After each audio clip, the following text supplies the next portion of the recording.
Информационное агентство БНК. Вот там, где мы живем, за порядком взят участковая полиция. Вы со своим участковым по месту жительства знакомы? Честно, нет. Да, недавно была знакома. Ну как, довольно работает? Нормально. Ни разу не сталкивались? Нет. Нет. Ни разу не видели? Нет. Нет. Нет. Ни разу Я не даже не знаю, где он находится. сталкивались? общежитие просто звонят. Да. Ну и как, довольно работает? Так. Я просто не отсюда, я не знаю. Да, он часто к нам приходит, спрашивает, как дела.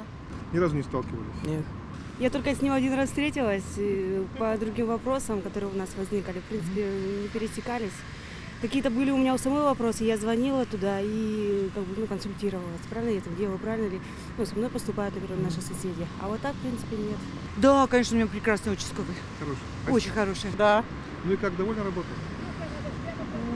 Не совсем. Не совсем. Нет, я не помню. Ни разу не сталкивались? Ни разу. В силу моей работы, а я работаю юристом, мне приходилось общаться с участковым со своим, по другим вопросам. Ну хотя бы вы его знаете. Я знаю, да. Вы знакомы со своим участковым? Ну, мы вообще из другого города.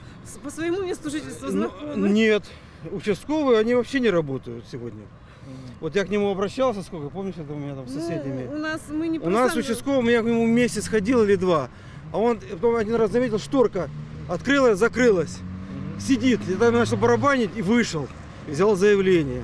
Так что я считаю, что сегодня работа участковых вот у нас в городе Санкт-Петербурге отвратительная. Хорошо, спасибо.